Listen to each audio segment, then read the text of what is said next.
How does it feel when someone else's goddess is my simp?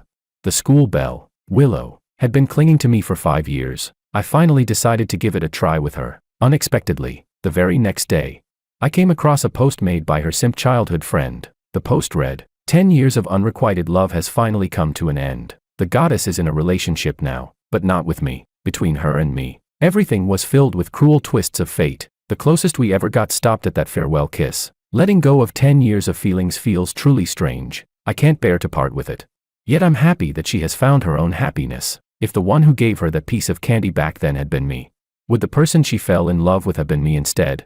Netizens were moved by his decade-long devotion and admired his openness in understanding that love sometimes means letting go. However, Willow's reply pushed the post's popularity even higher. She wrote, "Yes." I stared at that single word and softly let out a breath. Finally found a reason to play for a day and then toss it aside. Chapter 1. I forwarded that post to Willow. I messaged her, "Let's break up. I'll step aside and fulfill your 10 years of missed chances." After sending it, I blocked her. At last, a huge weight lifted off my chest. I finally didn't have to be responsible for her anymore. How should I put it? Willow is actually quite pretty, and plenty of people chase after her, but I just don't feel any spark with her. I guess this is what people mean when they say that your goddess can also be someone else's simp. They say when a woman pursues a man, there's only a thin veil between them, and that saying really isn't false. After all, who could bring themselves to reject a confession from a girl who's been devoted for so long? When I decided to give it a try with Willow, her eyes were filled with shock, not the surprise and delight I had expected, but very quickly, she happily threw herself into my arms, tears of excitement glimmering at the corners of her eyes. I frowned for a split second, but still hugged her back, gently patting her head. Well, how do I say it? Friends for so long, might as well give it a try. Maybe feelings would grow with time, right? The result was that the very next morning, the moment I opened my eyes, I wanted to break up. While condemning myself as a scumbag, I searched forums for how to break up with a girlfriend I had just gotten together with, without leaving any obvious traces. But very soon, my attention was drawn away by all kinds of other eye-catching posts, and I completely forgot why I had opened the app in the first place. There was a post with over 10,000 likes. In the comments, everyone was lamenting a 10-year-long unrequited love. I glanced at the poster's avatar, and my heart skipped a beat. I switched to WeChat. Willow's avatar was a photo of her ragdoll cat. She had sent me a sketch her childhood friend had commissioned of the cat. At the time, she had joked, "Makoto just loves giving me these cheap little things. I think they're not even as good as what you draw." I had been busy then, glanced at it briefly, and didn't reply. After that, she changed the subject. The sketch had warm colors. I remembered it clearly. It was exactly the same as the avatar of the post's author. Suspicion rose in my mind. I matched the IP address and clicked into the pinned reply.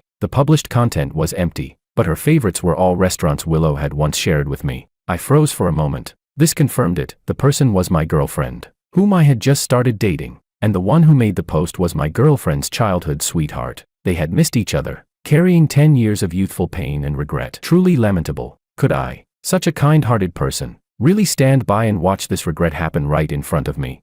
With the corners of my mouth lifting uncontrollably, I posted a comment. "Holy crap, why didn't you say it sooner? Why didn't you say it earlier? But it's fine, even now isn't too late. Love means letting go. Love means fulfillment. I'll break up with her right now and give her back to you. May you two be together forever." Chapter 2. After blessing Makoto and blocking Willow, I crawled back into bed and went back to sleep. After all the chaos last night, I hadn't slept well at all. Now that there was nothing weighing on my mind, the moment my head hit the pillow, I fell straight into deep sleep. It felt like I hadn't even closed my eyes for long before a frantic ringing of the doorbell jolted me awake. With a stiff face and a whole body full of pent-up irritation, I walked toward the entryway. Through the peephole, I saw two people, an anxious Willow, a dejected Makoto. I glanced at my phone. The forum's back-end notifications had completely exploded. The number of gossip-hungry onlookers had skyrocketed. Countless messages from unknown numbers flooded in. All of them were Willow trying to get me to stay. I rubbed my temples irritably. What the hell?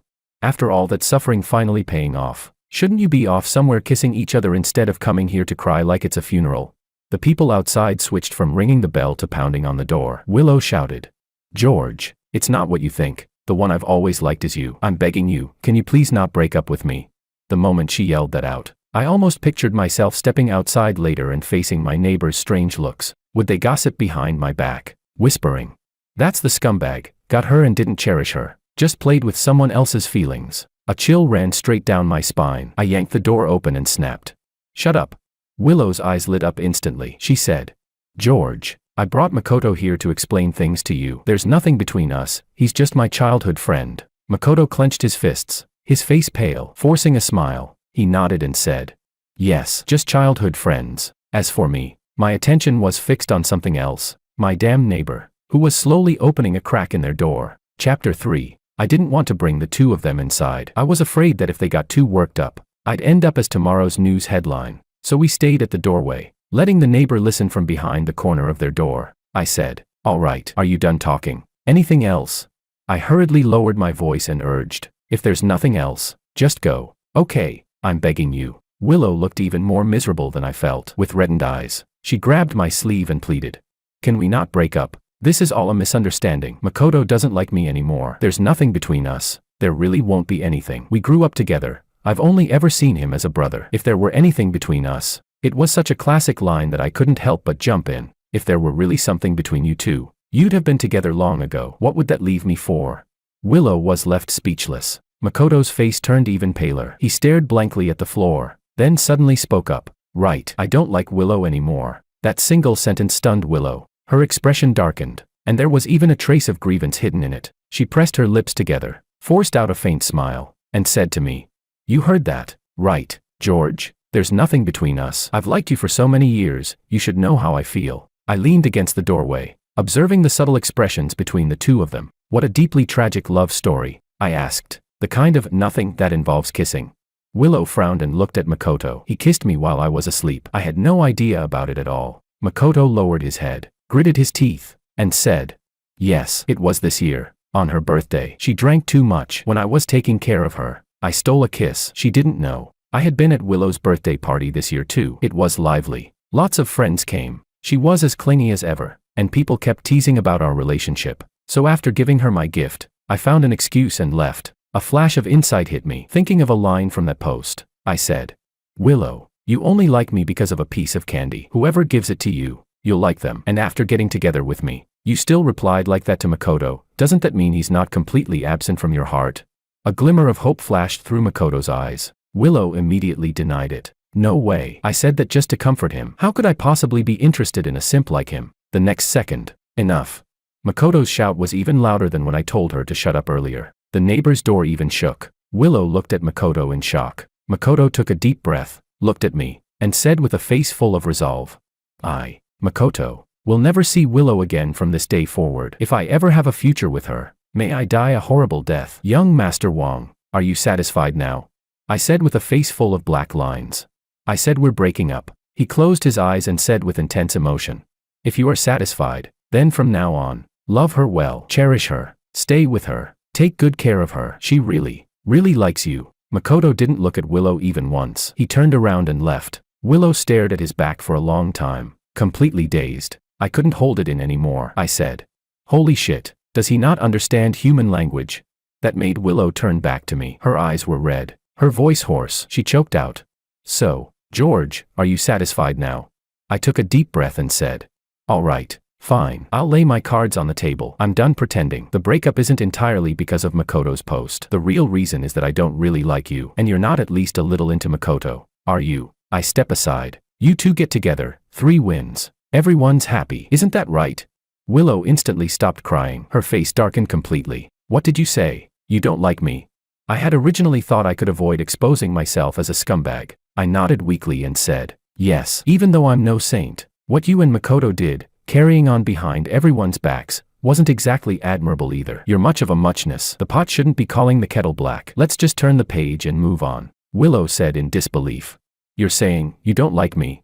I was speechless. Chapter 4. From behind the neighbor's door came a burst of laughter. The person inside tried to cover it up and said, "What kind of crazy man, crazy woman script is this? Ha ha ha ha." I coughed hard on purpose, and only then did they finally close the door. Willow bit her lip, her body trembling faintly. I was honestly afraid she might drop dead right there, so I pulled out my phone, ready to dial 120 at any moment. Willow clenched her fists and looked at me with displeasure. "I know you're angry at me because of Makoto. You don't need to make up excuses like this. I'll give you time to think it through." She turned and left, her back just as resolute as Makoto's had been. I stood there in silence. I slunk back into my apartment, utterly pathetic, and opened my phone. The forum backend was overflowing with gossip-hungry people. I clicked into Makoto's post. It had been updated 10 minutes ago. It read, "Yes, I'm a simp. I've simped for her for over 10 years, but that doesn't mean I'm willing to be a pawn in your little game. Do you really need to belittle me to prove how great your relationship is? These 10 years, I was blind. My love let her grow spoiled and arrogant. But still, the same old line, when I loved you, whatever you said was right. When I don't love you anymore, who do you think you are? Since it's come to this, I'll wish you two a long life together. From now on, your business has nothing to do with me. Don't bother me again." Every sentence hit the mark. People had already started coming after me. Someone wrote, "It was just unrequited love, and he already let go. There was no need to humiliate him, right?" Another posted, "Useless guy. Keep your girlfriend in check. He just wanted to give his crush some closure. Your girl was the one who ran over and said it's possible. What the hell, is there something wrong with these people?" I was so pissed that I threw a full set of punches at the air. I put on my clothes and knocked on my neighbor's door. So eager when it comes to gossip. Yet opening a door is like asking for her life. I knocked for 3 minutes before the person inside slowly opened the door and said, "You were talking so loudly. I heard everything. How is that my fault?" I cut off her speculation. "Hurry up, give me the video you just recorded." The camera at my door was broken, and the new one was still on the way. She froze for a moment, glanced at the camera with the red light on, and asked, "What happened?" I rolled up my sleeves, grinding my teeth. Going to war with a crazy man and a crazy woman, 800 rounds of verbal combat. Chapter 5. In less than 3 minutes, I received a video message from my neighbor, Anna. I was downloading it while walking back home. Anna followed behind me with sparkling eyes and said, "Where were you guys flaming each other? Take me with you too. Hello, hello, acknowledge me." I shut her outside the door. Getting dragged online like that, what's so glorious about it? I blurred sensitive parts of the video and uploaded it, tagging Makoto and Willow, with the caption, "Are you too deaf?" The video Anna gave me only captured Makoto leaving. The gossip crowd swarmed in instantly. Classic plot, I only see him as a brother. You have to love her well, spoil her, take care of her. So who exactly is part of the game here? Having a boyfriend and still sending signals to your secret crush is just trashy. Female lead equals scumbag. Case closed. How do we define stealing a kiss? You steal a kiss and then post about it online. Aren't you afraid of getting exposed? Is that still stealing? When I saw the first post, I already wanted to say this. She was already dating someone and still asking if he would like her too. Who is she trying to disgust? The anger in my chest finally eased. I replied one by one to the people who had insulted me earlier. To the first comment, I replied, "So what if I humiliated him?" I said it. Loser simp. Loser simp. What about it? You won too. To the second comment, I replied, "Who are you calling trash? Also, that's my ex now. Keep insulting her and you'll be talking about your own wife." I was replying with great enthusiasm when the system notified me that the post was gone. A bit of a shame. WeChat notifications popped up several times in a row. I opened them. It was screenshots from Anna. It was Makoto's post. She said, "Figured you might be so mad you'd black out, so I archived it for you." She really was experienced at this. I sent her a clasp fists emoji and replied, "In terms of loyalty, you're the best." She sent back an emoji too. Wait, how did she even find that post? I asked. How did you come across it? She's a female game streamer, really good with computers. Don't tell me she hacked my phone. The more I thought about it, the more terrifying it felt. Anna replied, "Recommended posts from nearby users." All right then. Sorry about that, I'm just naturally suspicious. Chapter 6. My phone rang. I have 3 kinds of calls I don't answer. Calls without a saved contact, don't answer. Calls that look like sales or scams, don't answer. Calls I simply don't feel like answering, don't answer. This one checked all 3 boxes, so I waited for it to hang up on its own. I let out a sigh of relief. The next second, it rang again. I frowned and waited for it to hang up again. Another sigh of relief. Then the number sent me a text message. In online harassment. Not a single snowflake is innocent. You are the mastermind. When midnight comes and you wake from your dreams, won't you be scared? Attached was a photo taken from a rooftop. Looking straight down. What the hell, did I commit some unforgivable sin just by dating a woman?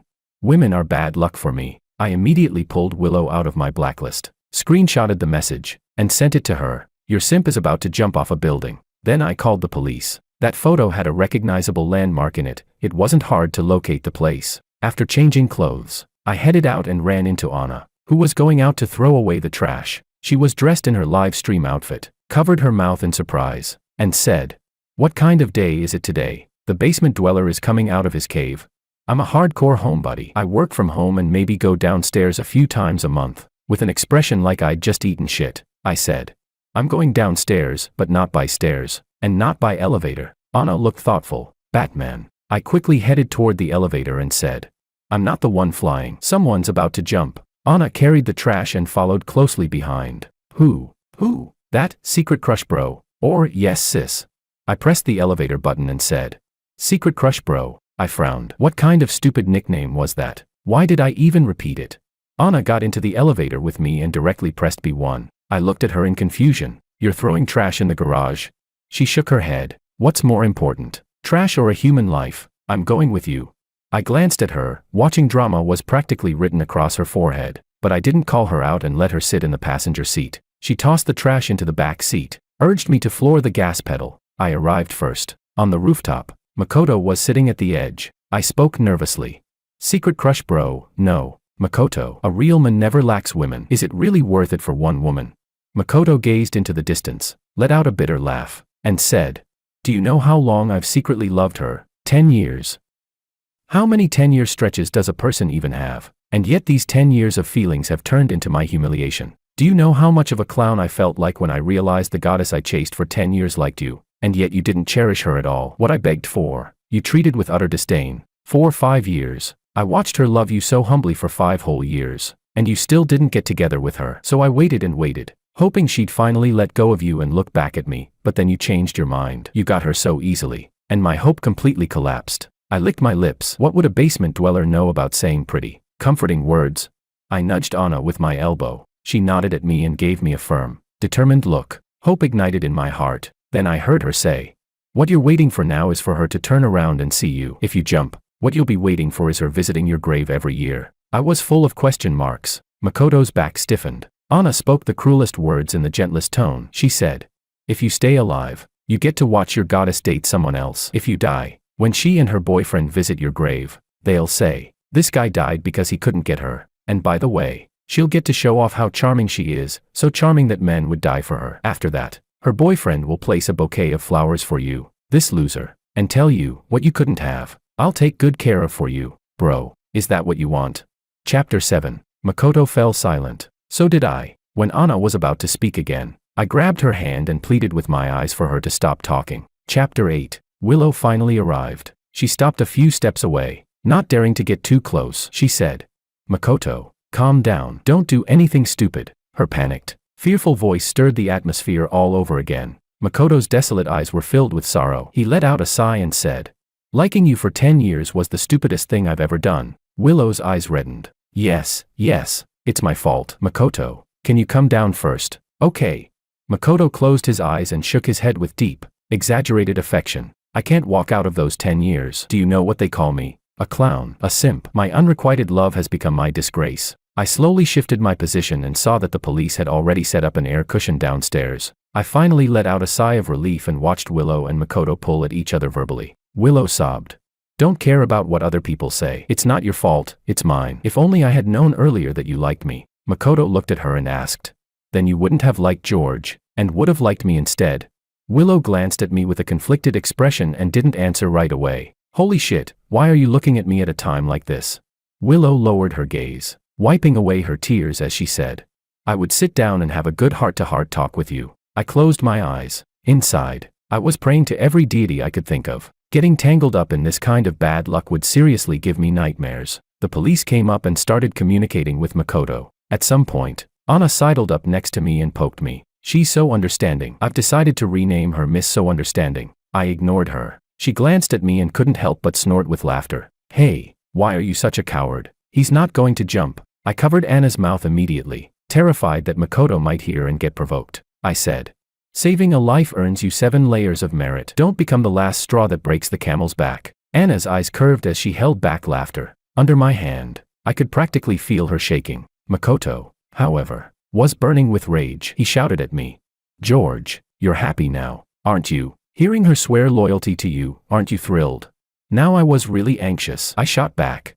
No, bro, what am I supposed to be happy about? I don't even like her, he said. You agreed to be with her, and you're saying you don't like her?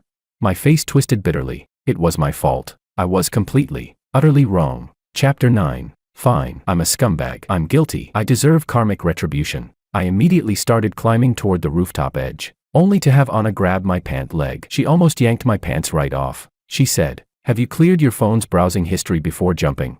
I was speechless. I cleared my throat, hitched up my pants, and wailed. "I've got no moves left. Someone's about to die and they have to pin it on me. What am I supposed to do? Makoto, jump, jump. If you're gonna take revenge, go take Willow's life. Don't come after me." Everyone stared at me in shock. Even Makoto froze, staring at me blankly. The police officers who had been edging closer seized the moment and dragged him away from the ledge. Meanwhile, I was getting into the zone. I beat my chest and stomped my feet, shouting, "I already said I didn't want to date you. I just want to be a basement dweller. Who am I bothering? Willow, tell me what you like about me and I'll change it." "Okay."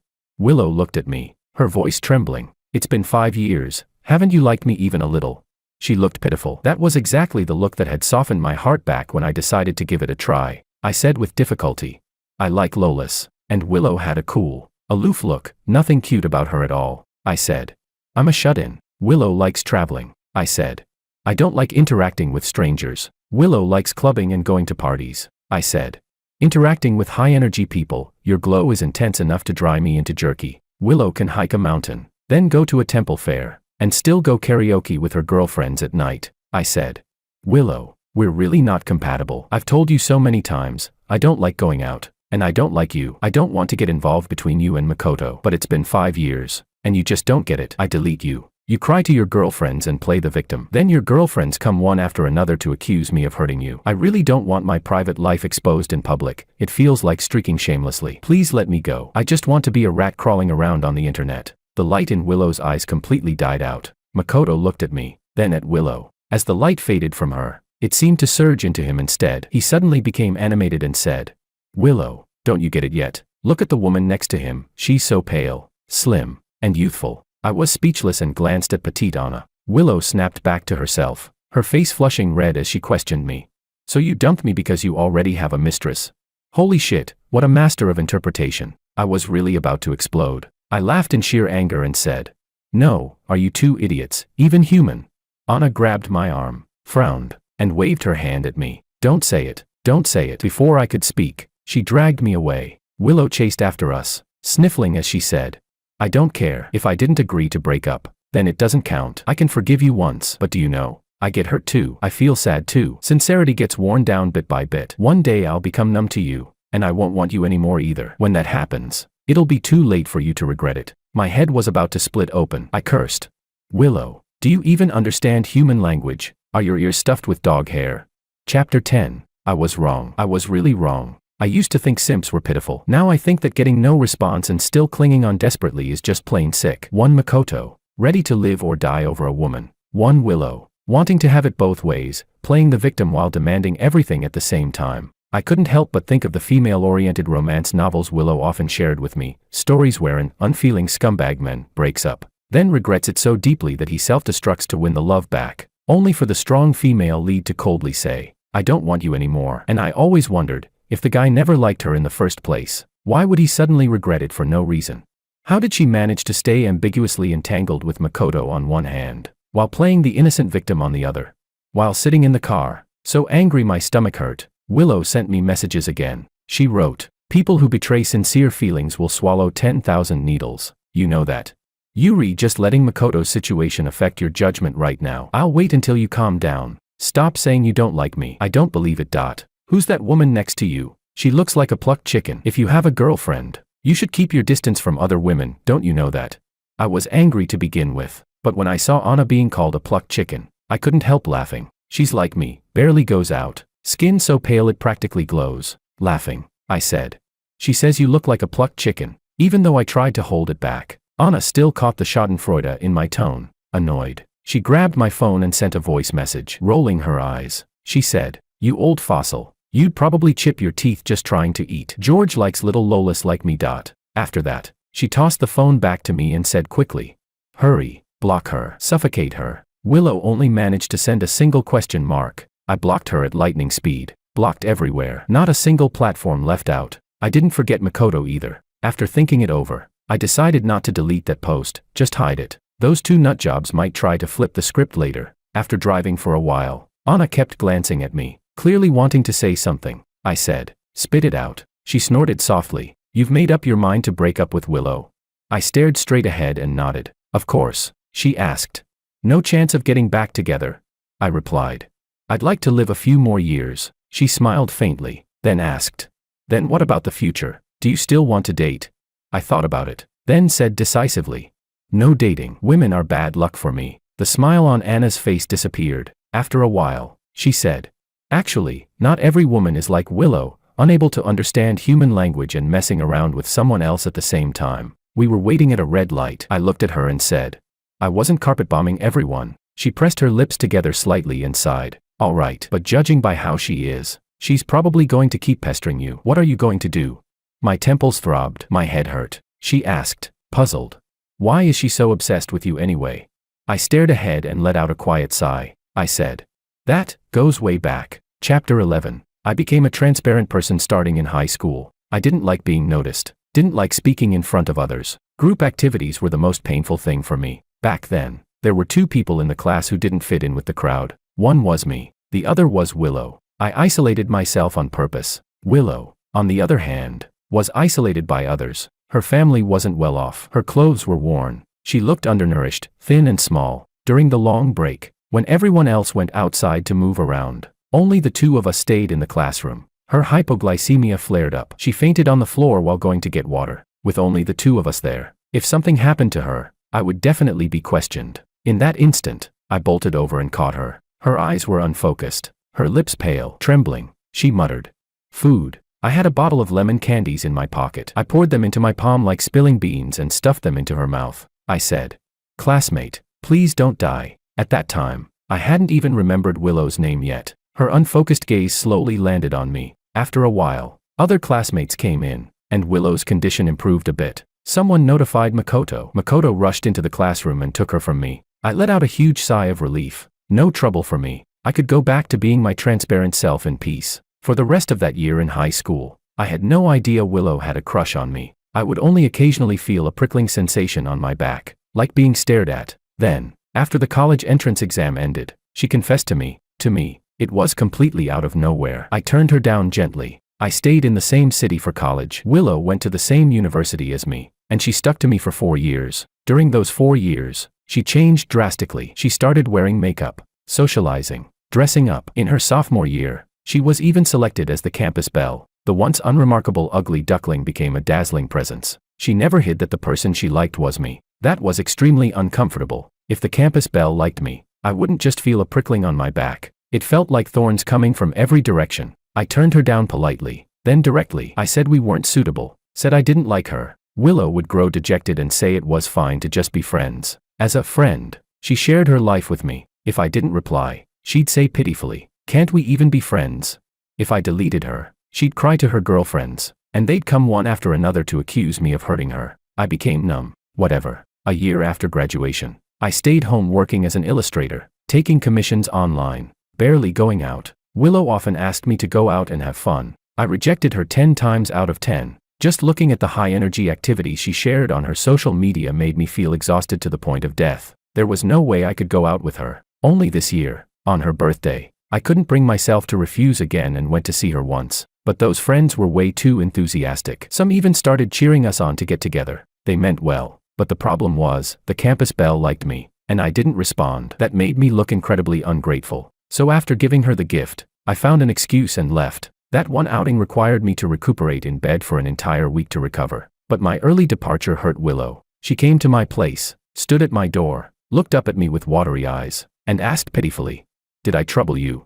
I really wanted to say yes, but she looked at me with reddened eyes, tears shimmering inside. At that moment, I thought her eyes were really beautiful, like black grapes. Maybe it was lust clouding my judgment. Maybe it was soft-heartedness. Sometimes, people just make inexplicably impulsive decisions, like being possessed by a ghost. After that, when she clung to me, I didn't refuse. And just like that, in a muddle, we got together. Willow wasn't particularly happy. I wasn't particularly excited either. The 2 of us were trapped separately, in her days, and in my regret. Then I came across Makoto's post. The target of condemnation instantly expanded from just me to the 3 of us. Suddenly, I felt refreshed, liberated. Chapter 12. That's how it all happened. I finished speaking just as the car pulled into the garage. Anna looked at me and asked, What kind of look? I froze for a moment. She lowered her head, rubbed her eyes, sniffed, then looked up again, her eyes watery as she stared at me, like this. With a deadpan face, I flashed a V sign and shoved it toward her. She immediately leaned back. Stop, my bad. After locking the car, I got out and shrugged. Dolly the cloned sheep only lived 6 years. If you're going to imitate something, at least imitate something decent. She jogged a few steps and followed me into the elevator. Actually, there is a way to make Willow stop pestering you. I raised an eyebrow and looked at her. Oh, what? She tilted her head and said, just find a partner. Her moral bottom line can't be that low. She wouldn't really be willing to be a mistress, right? After saying that, she thought about it for a second, sighed softly, and added, then again, hard to say. I sighed too. Life felt bleak. We said goodbye at our doors, back to back, each returning to our own place. I collapsed onto the sofa. The day's events had drained me so completely that I didn't even feel like touching my phone. I hadn't been lying there long when my phone vibrated. Anna sent me a link. The title read, someone jumped from a building at Orange Bay Plaza. People downstairs had taken photos from 7 floors below. Thankfully, no faces were captured. The comments section was buzzing. One person commented, apparently it was because of heartbreak, couldn't take it. Another replied, details. The guy had been in a relationship with his partner for 10 years, only to find out he'd been cheated on for 5 of them. That's brutal. Poor guy. My vision went black as I kept scrolling. The all-powerful internet detectives had dug up my video. There were also new clarification posts from Willow and Makoto. I pulled both of them out of my blacklist to see what they had posted. Willow wrote, there was no cheating. I liked him for 5 years, and we only just got together. I only had a childhood friend relationship with the person who jumped. Makoto wrote, I apologize for the negative public impact caused by my actions. Please don't act on impulse like I did. Life is precious and not a joke. I wish everyone can find their own happiness. The comments section was chaos. I closed my phone and lay down on the couch peacefully. Where is my happiness? Not peaceful at all. I sat up, ready to jump in and flame those two. Unexpectedly, someone beat me to it. Their typing speed was insane. Cheating sis. Drop Tower liked you for 10 years and you didn't notice at all. Is your brain just decorative? Did you not notice? Or were you playing dumb? You enjoyed it, didn't you? Someone's had a crush on me for so long. Wow, I'm really charming. That's what you were thinking, right? You say you're together, why not mention that he already broke up with you? Too ashamed to say it?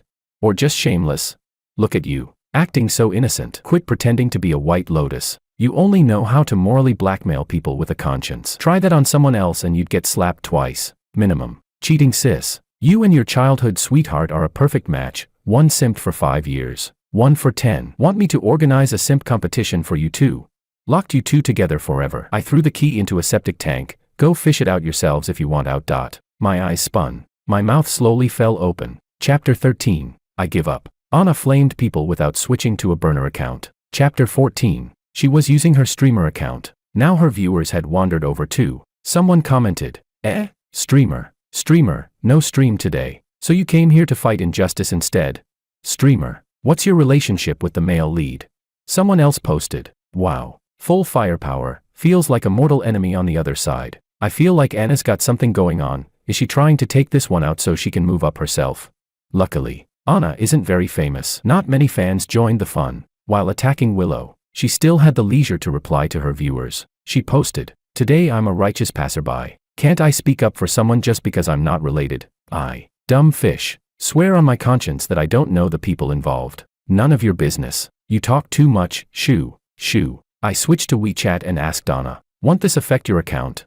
Anna replied, it's fine. This is just a hobby. I don't rely on it to make a living. I asked, isn't this your job then? What do you live off of? Anna replied, my dad.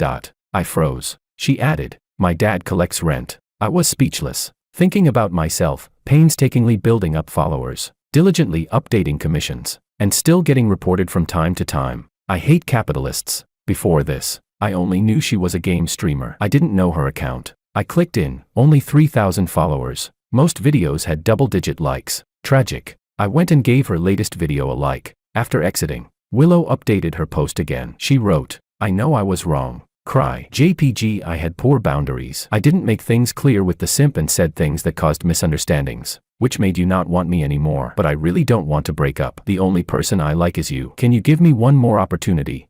Anna instantly grabbed the top comment spot. She wrote, opportunity sis. She set the tone perfectly. After that, Everyone in the comments started calling Willow opportunity sis. Makoto couldn't take it anymore and came over to comment. Seriously, are you done yet? Do you have to put me down again and again? What do my 10 years of taking care of you even count for?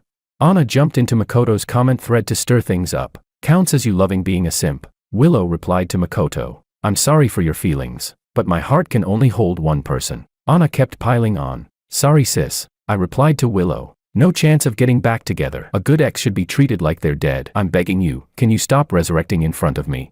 Anna commented right after her. See that? Ex sis, stop playing zombie. Makoto replied to Anna. Who are you to him? Hopping around like this? Anna replied to Makoto. Hey, simp bro, better to hop around here than hop off a rooftop. Right? Anna. I was genuinely moved to tears. When it comes to being a professional internet troll, she's got it down to an art. Chapter 15. After Anna went on that whole tirade, I got hungry. I asked her what we were having for dinner. My schedule is a mess and I'm too lazy to cook. Anna, on the other hand, besides loving to stream, also loves cooking. I often struggle over what takeout to order every day. She often struggles with cooking too much and not being able to finish it. In the second month after she moved in, she knocked on my door and gave me a plate of pumpkin pancakes. She's very cute. Sure, but you can't just eat food other people give you. Who knows if it's some kidney harvesting trap or something. That's how a basement dweller is, scared of this, scared of that, scared of people, ghosts, and rat poison. But I couldn't exactly refuse her. So I took the pumpkin pancakes and let them mold and rot in the trash can. That was a bad decision. Why does my entire life consist of nothing but bad decisions? After that first time, Anna started feeding me food frequently. As time went on, she didn't act surprised at all that I was still alive and kicking, so I gradually let my guard down. When she made cream puffs, I returned the favor with some tea snacks. The next day, she was still breathing normally, so I started eating the food she brought me. The first bite nearly made a grown man cry. Food this good? I had thrown it away for over a month. I transferred money to Anna and asked her to make sure I had something to eat every day. She happily accepted the red packets and, every day at a fixed time, placed food in a bowl outside my door. After I finished eating, I washed it and put it back outside. Once we got familiar, I discovered she was extremely talkative and loved gossip. There are 15 floors in this building. She's added tenants from 3 floors, and whenever there's gossip, she tells me all about it. Wait, after asking her what we were eating, I sent another message. What's your relationship with the tenants on those 3 floors? Anna sent me a photo of chicken wings, then replied, they are tenants. A few years ago there was a demolition project. Our family got a bunch of apartments. My dad said the rent from this building is all mine. My hatred took on a concrete form. I ground my teeth and gnawed on the Coke-braised chicken wings she sent me. Even the heavens seemed to sense my indignation. Heavy rain started pouring down. To the sound of rain, I finished dinner and started rushing a commission. Communicating with the client, I worked until after midnight, when the client suddenly sent me a message. George, is this post talking about you?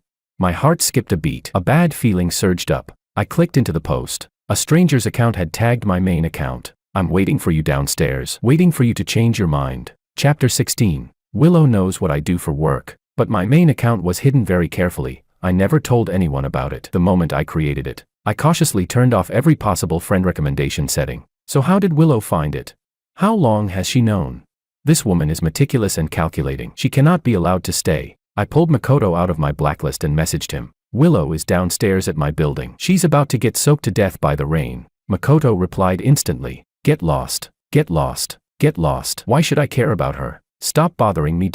I replied. Yeah, I think so too. Let her get soaked to death. 2 hours later, I was getting ready to sleep. Makoto messaged me. She has a fever. She's been calling your name nonstop. Fuck, I replied. If she's sick, go see a royal physician. I'm not a doctor. Makoto said. Sigh, your heart is really cold. I laughed and replied. If my heart weren't cold, I'd end up like you. 10 years of unrequited love. Makoto went silent for a moment, then replied. Even so, I still hope she can be happy. I replied. What a deeply devoted man. Bless you too for 10,000 years. I'm moved to tears. Makoto scolded me. Yuri just as sharp-tongued as that plucked chicken person. What on earth does Willow like about you? I replied. I honestly don't know. Ask her. I'll definitely change it. I got blocked. A total victory. I also blocked both Willow and Makoto on my main account. Then I made a response post. Focusing on work. Commission slots open. Story detail PDF included with commissions. First come, first served. Only 10 slots. Chapter 17. That night, orders poured in. I probably smiled even in my sleep. I organized my schedule and confirmed everyone's commission requirements. After catching up on sleep, I woke up to find that the all-powerful netizens had already connected the dots with Willow's new account. In just one night, traffic on my main account skyrocketed. Orders flew in like snowflakes. I drew like my life depended on it, lost in it, obsessed with it, possessed. Hands flying. Draw faster. Damn it. I sat at my desk all day without moving. In the evening, the doorbell rang. I opened the door full of energy. Anna was standing there, carrying 2 meals. She said, "You didn't even touch lunch. Still hung up on those 2. I took the food, patted her shoulder energetically, and said, "What are they? Once I achieve financial freedom, the first thing I'll do is keep you." No, that was getting carried away. Way too carried away. I quickly corrected myself. I'm joking. Seeing her stunned expression, I tried to ease the awkwardness. Ha ha ha. As if I could afford that. Right. She's a rich young lady. That familiar feeling came back again. The hatred surged up. I couldn't laugh anymore. I said, "Don't worry. I was just rushing commissions. A ton of orders came in yesterday." Anna was acting strangely obedient, almost too obedient. She blinked rapidly and said, "I don't spend much. I eat very little. I'm not picky or high maintenance. I don't like luxury brands. My hobby is buying groceries and cooking." She pulled out her phone and opened her savings page. "Look, I really don't spend money. I just save it. I don't even know how to use it up." My gaze locked onto that long string of zeros. I clenched my fist. She was definitely provoking me. I turned around, walked inside, and shut the door. So what if you're rich? Damn rich people. One day, I'll be richer than her. Chapter 18. I rushed commissions nonstop for half a month. The client paid the remaining balance very smoothly, then asked me about the follow-up to the story. After so many nights of staying up late, my brain wouldn't turn properly anymore. I froze for a second, trying to recall what follow-up was there. I opened my phone and realized that one of Willow's girlfriends had messaged me. It had been buried under a pile of unread messages. I clicked it open. Yesterday, she had forwarded a long message on Willow's behalf. It read, "Maybe we're just 2 intersecting lines, briefly crossing, then moving farther and farther apart. No matter how much I beg, I can't stop you from leaving. For these 5 years, I've kept asking myself whether holding on had any meaning. But when I think of the day you saved me, my redemption, I feel that everything was worth it. But my sincerity was given to the wrong person. I should also look at the one who's been waiting for me all along." That morning, my head hurt badly. When I woke up, I saw Makoto taking care of me, feeding me medicine. I also saw the chat history between you and him. "You really didn't care about me at all. I treated him so badly, yet I treated you so well. Makoto isn't like you. Your heart is cold. I can't warm it. I can't treat him the way you treated me. That would be too cruel. I've decided, I don't want you anymore." It was already a message from 10 days ago. I forwarded it to Anna to gossip. "Childhood sweethearts forever and ever." Anna replied, "After reading that, how do you feel? Any regret about betraying sincere feelings? Wanting to cry and self-harm in remorse?" I replied, "I'm wondering if she can post another official announcement, maybe bring me another wave of traffic." Anna replied, "Wow, if you don't get rich, who will? I'll dance a get rich dance for you. Come to my stream." I replied, "That sounds great." Anna then asked, "By the way, the type you said you liked on the rooftop last time, was that real?" I yawned. My head was spinning pretty badly. She sent more messages, a lot of them. I didn't read clearly and replied perfunctorily, "More or less, I'm sleeping." The moment my head touched the pillow, I fell asleep. There was a gap in my next commission schedule. I could sleep a bit more. When I woke up again, it was already noon the next day. My throat felt dry. After washing up, I drank a cup of warm water, but my whole body still felt sluggish. I touched my forehead. It was a bit hot. The medicine at home had expired. Just as I was about to order delivery, the doorbell rang. Anna was standing outside. I opened the door. She nearly blinded me. She was wearing a new dress and had her hair done. I hesitated and said, "Miss Rich Girl, got a date today?" Anna hugged a food container and stuffed it into my arms. Sort of, you could say that. I didn't know why she wouldn't look at me. The container was heavy. I lowered my head and muttered, "That's too much. I can't finish it." Anna said awkwardly, "Something rare for her." I haven't eaten either." I looked at her, and suddenly something occurred to me. I said, "Could you?" Anna's voice trembled as she blurted out, I'm willing. What nonsense was that? I continued, "Give me some fever-reducing pills. Mine are expired." She puffed out her cheeks and said, "Here." Chapter 19. She looked strange, like she was annoyed and embarrassed at the same time. Wearing a lowly-style dress, she stood on tiptoe and touched my forehead, asking, "Did you take your temperature?"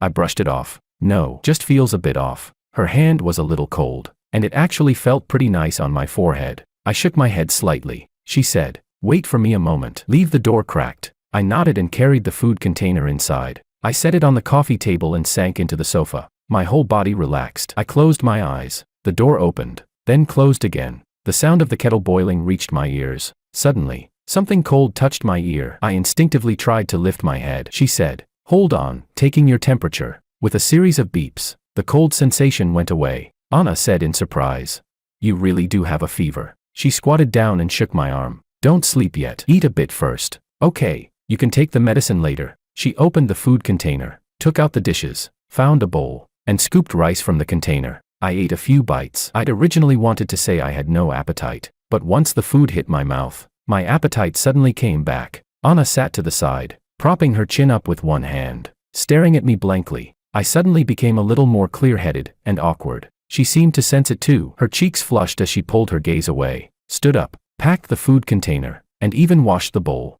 Then she walked to the entryway and said, "The hot water's ready. Don't forget to take the medicine in half an hour. The pills are on the coffee table in the living room." I nodded. She gave me a soft smile, waved, and left. The door closed gently, but in my ears, that closing sound kept echoing over and over again. Bang, bang, bang. Chapter 20. After taking the medicine and lying back on the bed, I found that I didn't really want to sleep. Anna asked me whether I'd taken the medicine. I replied that I had. She sent me a cat-hugging sticker. Without realizing it, the corners of my mouth lifted. I tapped into my pinned contact and messaged her, "Mom, I've been doing pretty well lately. Got a lot of commissions, about to get rich. Ran into 2 crazy people, but luckily they're a matched set. There's also someone else, the very cute female streamer I told you about before. Do you think I'm imagining things? Why do I suspect she likes me? Mom, do you think we'd be a good match? Roll a 1 if we are. I tossed a dice emoji. The dice spun and spun on the screen. Chapter 21. I put my phone down and closed my eyes. After a while, I reached a hand out from under the blanket and fumbled my phone back in. I called Anna. The call was picked up immediately. She asked, "What's wrong? Are you feeling really bad? Do you want to go to the hospital?" I said quietly, "I miss home." There was silence on the other end for a moment. Then she said, "Want me to sing you a song?" I hummed in response, and she started singing. "I ride my fridge to work. The moon is clocking in. The boss is a bowl of instant noodles." No, what on earth are you singing? But I fell asleep. I really dreamed that my mom had come home and cooked for me. When I woke up, there was a smile on my face, and my body felt much better. It was dark outside, not quite late into the night yet. My stomach was a little hungry. I wanted to check the time, only to realize the call was still connected. I softly called out, "Anna." There was an immediate response on the other end. She asked, "You awake? Hungry? I cooked some lean pork congee. Do you want some?" "I do," she said. "Then I'll put it in the bowl outside your door. Don't forget to take it." I was speechless. From the speaker came the clinking of utensils, the sound of a door opening, then closing. She said, "All set." I opened the door. The motion sensor light in the hallway turned on automatically. The same thermal food container I'd seen at noon was sitting there again. A new post quietly appeared online. "I suspect dumb fish is dating someone. She used to stream without showing her face, and her voice was always kind of rough. But last stream she said someone insisted she had a lowly voice." Who insisted? It made me laugh so hard I got chills. Lowly voice. I'm about to throw up. Is she possessed or something? And she's been way more gentle when trash-talking people lately. Someone else asked, "So, does that mean the person she likes is listening in her stream?" There are only a few old regulars in her stream, not many new viewers. Next time, we should try to find any suspicious accounts. The other person replied, "I already checked. There aren't any suspicious ones." Another asked, "Then why is she like this?" Chapter 22. I'm in pretty good health. After I recovered, I didn't rush to take on new commissions. Instead, I cautiously tested the waters to see if Anna was free. Anna replied, "Yeah, I am. I don't really feel like streaming lately. What do you want to do?" I said, "Well, I dreamed about my mom last time. I felt like maybe she misses me. How do I put this? No other meaning. Really, I just wanted to take you out for a drive. The cemetery scenery over there is actually pretty nice. I mean, forget it. Just pretend I didn't say anything." I couldn't keep going. I hung up the call and clicked my tongue. Damn it, why is it so hard just to ask her out? Why did I suddenly bring up my mom? First date at a cemetery. That's certainly unique. I leaned back in my chair, replaying my incoherent babbling from just now. My face heated up. The doorbell rang. Anna was there again, makeup on, hair done, radiant as ever. She said brightly, "Let's go." Visiting mom. On the way downstairs, she started chattering again. She said, "So when we get there, What should I say to your mom? Should I report what you've been eating lately? You becoming rich definitely has to be mentioned, but your schedule is really terrible. I think it's necessary for your mom to come lecture you in a dream, I said speechlessly. My mom never scolded me. Anna rolled her eyes. Don't believe it. With that shitty schedule of yours, she'd definitely say a few words. I pulled out my phone, opened the chat, and tossed a dice emoji. I said, all right, odd number means she would scold me. Even number means she wouldn't. The dice stopped. I smugly showed her. See, it's a 6. She tilted her head, snorted lightly, and said, I saw it. There's a 1 on top too. You secretly rolled twice. I froze and immediately put my phone away. I brushed it off. I said she wouldn't. So she wouldn't, Anna replied. Say whatever you want, I'm definitely tattling. Her tone was light and cheerful. That reminded me of the first time Anna heard that my mom had passed away. She'd already been bringing me food for a while and we were fairly familiar. One day she asked whether my mom wouldn't scold me for not eating properly. I told her my mom had passed away when I was in middle school. Her eyes immediately welled up, panic flashing across her face. I had to comfort her. It's fine, my dad's still around. Her voice trembled as she said, oh. Uncle must be a really good person. I smiled and nodded. Yeah, he bought this apartment for me, left me a car, supported me until I turned 18, and only then started a new family. Her lips turned pale. So that's how it is. I took the food container from her hands, worried she might drop it, and said, careful, the soup will spill. That day, she kept looking back every few steps as she left, like a little cat that couldn't bear to leave its owner. Chapter 23. I know she pitied me, but to me, it didn't really feel like that big a deal. During the hardest period, I kept thinking every day, if I hadn't gone out to play, my mom wouldn't have had that accident. Dad suffered too. His hair fell out in clumps. He didn't want to see me, yet couldn't bear to be without me. I lived at my uncle's place, with 2 older cousins. Even though I could shut my door, they could open it at any time, walk in, look at me with pity, with blame, with complicated expressions. Those gazes turned into a thorny net, spreading over me from all directions. I didn't want to be seen. I wanted to hide. It wasn't until high school that Dad took me back. He had aged so much, and he barely talked anymore. After work, he would often sit in the living room without turning on the lights. When I came home from school and turned the light on, the light would throw his shadow onto the wall, like a monster that flashed by and vanished. I missed my dad, but I was also afraid of him. After the college entrance exam, his eyes were red as he said to me, George, I can't look into your eyes. Every time I do, I think of your mom. When he met someone new, smiles returned to his face. Being trapped in the past forever is too painful. I'm moving forward too, but I will always remember my mother. The mother on the gravestone is still young, smiling beautifully, Anna said. Hey, your eyes look a lot like Auntie's. I looked at her, then lowered my head, smiling bitterly. Do they? Maybe. She stood with the sun behind her and leaned closer. Yeah, both really beautiful. The sunlight behind her pierced my eyes, and tears fell instantly. I froze. Anna raised her hand and wiped the tears from my face. She wagged her finger and said, wow, you really can't take a compliment. Huh. I smiled again and said, I want hot pot tonight. Will you make it at home?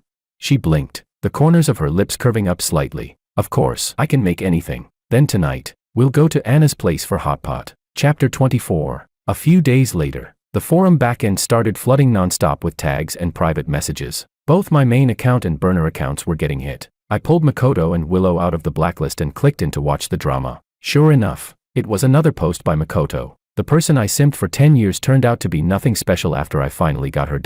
I stared, eyes wide open. This was posted by Makoto.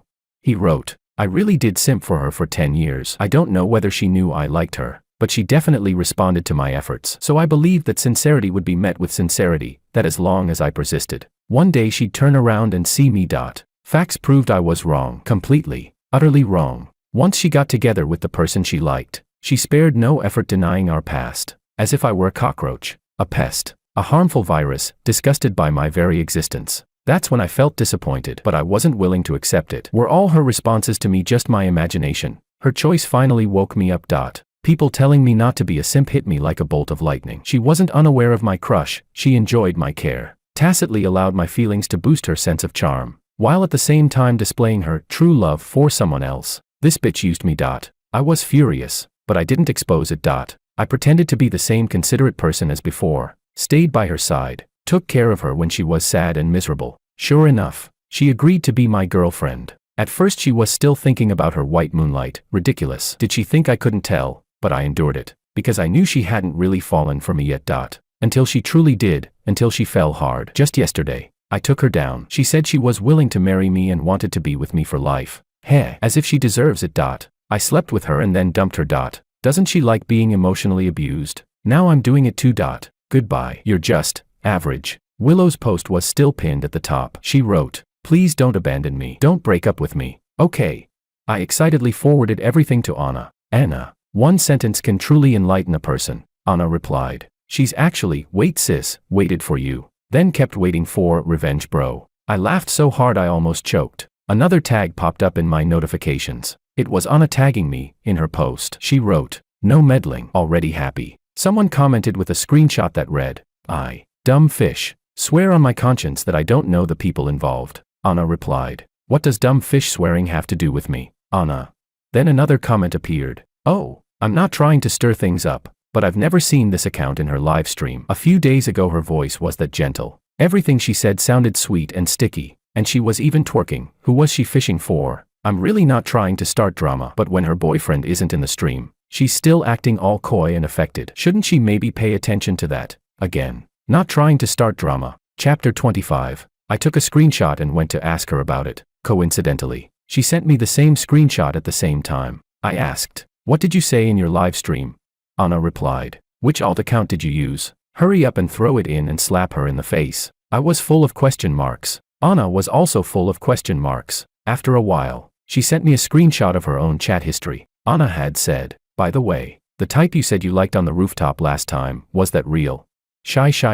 I think I fit your ideal type pretty well. Want to give it a try?"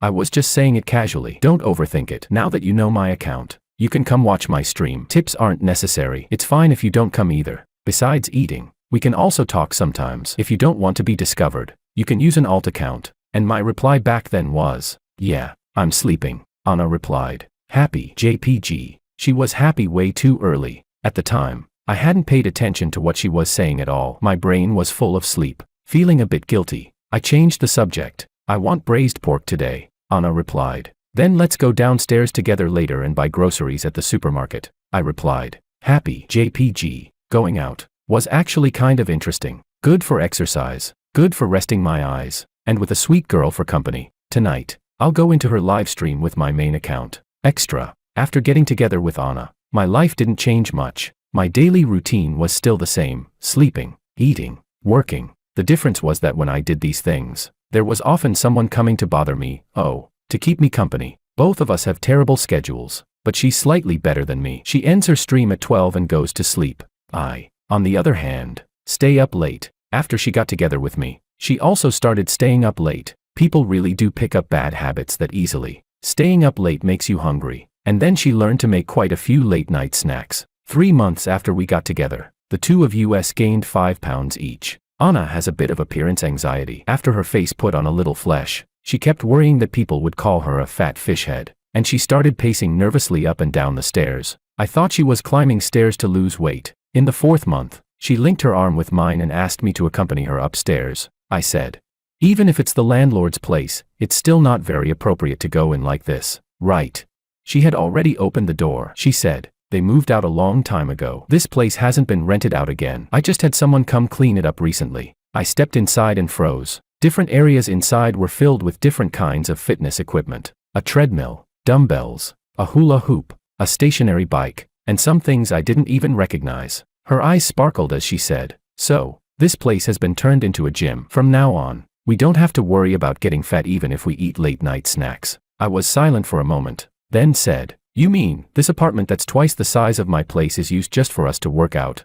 Anna ignored me and said, "Don't talk about that. Don't talk about that, just tell me, how is it?"